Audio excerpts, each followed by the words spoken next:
নমস্কার বন্ধুরা, তোমাদের সকলকে তোমাদের প্রিয় ইউটিউব চ্যানেল বাংলার হেল্পলাইনে স্বাগত জানাই। প্রতিদিনের মতো কিন্তু আবারও একটি গুরুত্বপূর্ণ আপডেট নিয়ে তোমাদের সামনে ইতিমধ্যে কিন্তু আমি হাজির হয়ে গেছি। খুবই গুরুত্বপূর্ণ আপডেট। তোমরা যারা পিএসসি ক্লার্কশিপের যে টাইপিং টেস্ট হয়েছিল সেই টাইপিং টেস্টে অ্যাটেন্ড করেছিলে, তারপরেই কিন্তু তোমাদের অনেকের কিন্তু অভিযোগ আছে যে টাইপিং টেস্ট চলাকালীন কিন্তু তোমরা প্রায় কম বেশ প্রত্যেকে কিন্তু টাইপ টেস্টের চলাকালীন কম্পিউটারের কিছু না কিছু সমস্যার সম্মুখীন হয়েছিল। অনেকে কিন্তু ফাইনাল সাবমিট করার পরে কিন্তু এরর দেখাচ্ছিল এবং অনেকে কিন্তু সাবমিটই হয়নি ঠিকমতো করে। আবার অনেকে বলছিল যে তাদের কিবোর্ড যেগুলো দেওয়া হয়েছিল সেগুলো ঠিকমতো কাজ করছিল না। এর ফলে কিন্তু তোমরা কিন্তু পরীক্ষা দিয়ে কনফার্ম হতে পারছিলে না বা পারছো না যে আদৌ তোমরা ঠিকমতো টাইপ করে আসতে পেরেছো কি পারোনি।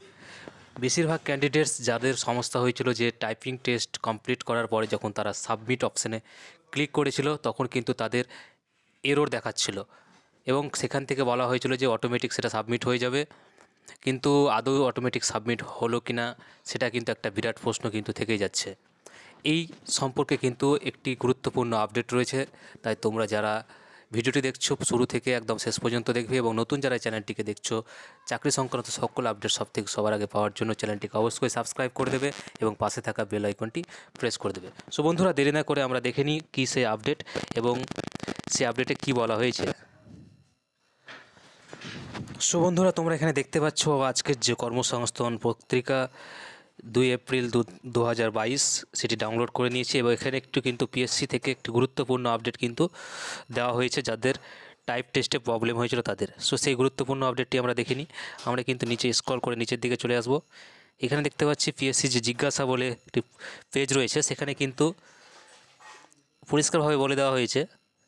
তোমরা দেখতে পাচ্ছ যে একজন প্রশ্ন করেছে যে ক্লার্কশিপ পদের কম্পিউটার টাইপিং টেস্ট দিয়েছি 27শে মার্চ, টাইপ করার কিছুক্ষণ পরে মেশিন বন্ধ হয়ে যায়, পরে আবার মেশিন চালু হয়, মেশিন অফ হয়ে যায়, যাওয়ার জন্য অতিরিক্ত সময় দেওয়া হয়নি, তাই পুরোটা টাইপিং করতে পারিনি।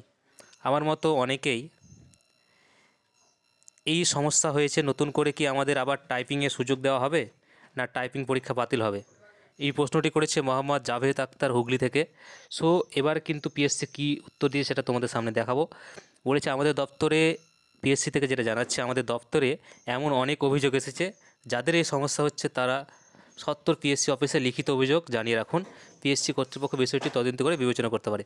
অর্থাৎ কিন্তু এখানে পিএসসি পরিষ্কারভাবে জানিয়ে দিয়েছে যে সকল ক্যান্ডিডেটরা কিন্তু টাইপিং টেস্টের সময় সমস্যার সম্মুখীন হয়েছিল, অর্থাৎ বিভিন্ন কারণে বিভিন্ন সমস্যায় সম্মুখীন হয়েছিল, তাদেরকে কিন্তু পিএসসি তরফ থেকে জানিয়ে দেওয়া হচ্ছে তাদের যদি যে কোনো সমস্যার সম্মুখীন হলে তারা কিন্তু লিখিতভাবে পিএসসিকে কিন্তু সেই বিষয়টি জানাতে হবে।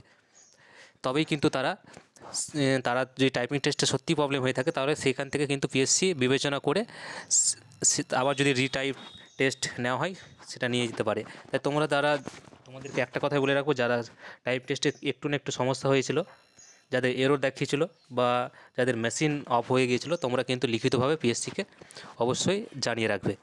সো এই আপডেটটা পিএসসি থেকে দেওয়া হয়েছে, তাই তোমরা কিন্তু অবশ্যই কিন্তু সেই লিখিতভাবে পিএসসিকে জানিয়ে রাখবে যে তোমাদের টাইপিংয়ের চলাকালীন কোনো সমস্যা হয়েছিল কি না।